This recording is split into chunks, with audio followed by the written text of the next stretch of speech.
Free audio post-production by alphonic.com. Consistency. Welcome back. PackSetGo Traveling Podcast brought to you by the Travel Stars. Shout out our two sponsors, Spotify and Autophonics. I got it right. I'm getting better at this. Let's get right into it, okay? Let's get right into it. Today's question that I've heard a lot in the chat. People have been emailing me this question, so I'm going to talk about it today. Should you exchange your money before you get to your destination on your trip? Money exchange is a tricky thing because everybody's trying to save money and not spend it or lose it on the conversion. Sometimes if you're going to go on a trip and you have plenty of time to save and put money aside, I suggest that you go to your local bank and exchange it there. Not too much, maybe about $200 to $300 just to get started, because the rates fluctuate daily. You might get 30 to 1, 28 to 1, 25 to 1. It fluctuates. So changing money too far out may be a bad thing, especially with this climate, with all this war stuff going on. The American dollar is definitely going down. It's been going down for a long time, but the American dollar is weak right now. Very weak. So if you want to risk it and chance it, I will exchange maybe $100 at the actual airport. I know. The conversion rate, they'll get you. You'll lose money. You give them $100 and you get back like $70 if you're in London and with the pounds.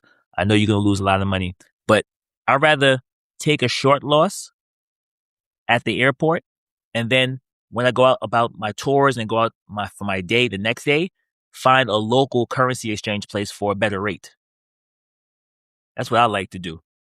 Because if you wait until you get to your hotel, that cab driver could charge you anything he likes and you're at his mercy.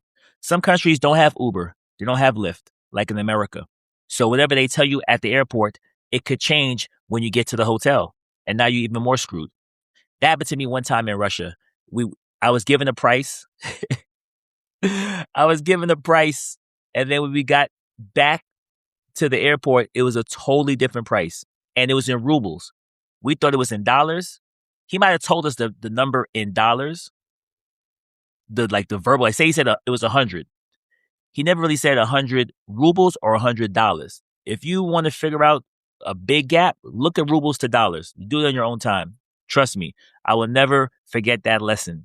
So I really, really want to implore you. I want to advise you that you must at least exchange $100 at the airport to get you to your destination once you first land. And then from there, exchange money as you see fit. But do not, I repeat, do not exchange all your money when you go on the trip. Because I guarantee you, you're not going to spend all your money. You are never going to spend all of your money that you came with. So please do not exchange all your money. Because what happens is when you get back to the airport trying to come back home and you want to exchange their currency back to dollars, you're going to lose again. So it makes no sense. Do not exchange all your money when you go on a vacation.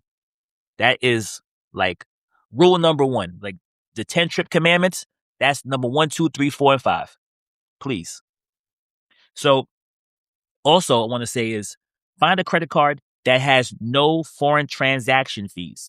I know American Express card that I have has no foreign transaction fees. I think Chase, Sapphire also. But some cards, MasterCard, some cards actually do charge like maybe 1%, 2% foreign transaction fee. And that might add up after a while if you keep on tapping for everything. You tap for a latte, you tap for the tours, you tap for the train, you tap for the McDonald's, you keep on tapping. It's going to add up a lot. So try to find a card that does not offer you a foreign transaction fee because you're going to get robbed.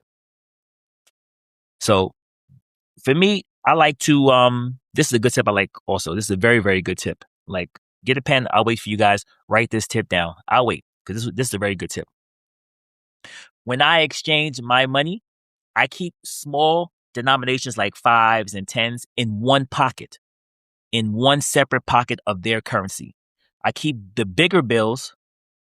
Keisha, what's going on? I keep the bigger bills in my other pocket. So say I'm going to a souvenir. I have no haggling skills. I cannot haggle nothing. If they tell me the price for that keychain is $500, I don't know how to get it down to $2.50. People do it all day long. People haggle their brains out. I don't have that skill set. So if they tell me it costs $500 for that keychain, I'm paying $500. So I will go into my right side of my pocket for that keychain. If I'm buying something real quick to eat, like, a soda, pretzel, a sandwich, and it costs like $14, I will go into the left side of my pocket with all my smaller bills. Never ever pull out the big bills with the small bills, because you'll be a target for something bad's going to happen. Not really bad, but they can watch you and then they'll jack up the price and try to fluff you. So don't get fluffed. Please separate the large bills by pocket and keep the small bills in the other pocket. It's going to last you for the long run. You'll thank me later. You can thank me now, actually. Thank me now, because down the road, you're going to do it anyway, and you'll be safer, because everybody watches you pull out money, but you don't watch you pull out money. You only focus on pulling out the right bill in your pocket, but everybody sees you around pulling out the money. Just think about it. If I look down my wallet to pull out some money, like say $14, I'm counting 10 and 4 singles, I'm watching my money. Everyone around me is watching me watch my money. That's a very good tip. So please be mindful when you pull out your bills. Keep small bills on you. You don't need to bring big bills when you travel. And if you're going to tap with a card, please make sure there's no foreign transaction fees, or you will get robbed. If you go to the airport, you're guaranteed to get robbed by the transaction fee, the airport recession fee. It's like 4 fees in one. So just be prepared to lose at the airport. But if you have a cool driver and a cool guide, he could find you a place that has very, very great rates on the dollar. I know when I go to Thailand, I go to a specific place that gives me the best return for my dollar. I think Thailand usually is 30 baht to $1, and I can find a place that gives me 32. It's not a big difference, but it adds up when you do $1,000. It adds up if you do the math real quick.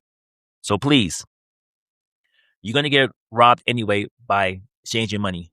If you want to, I suggest do it before you leave for the country. Do it at your local bank, Chase, Bank of America.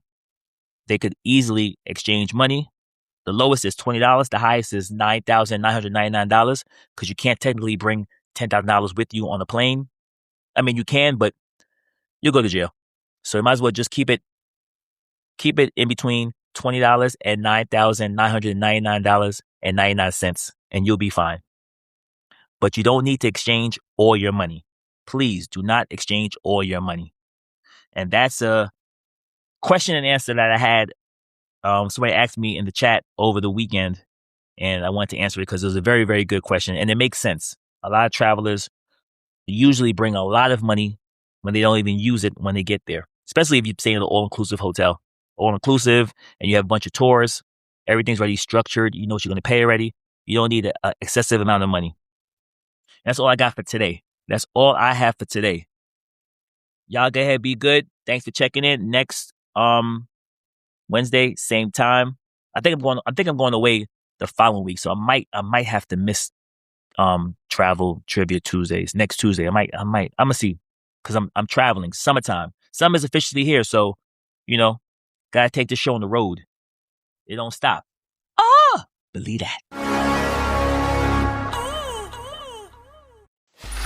Free audio post-production by alphonic.com.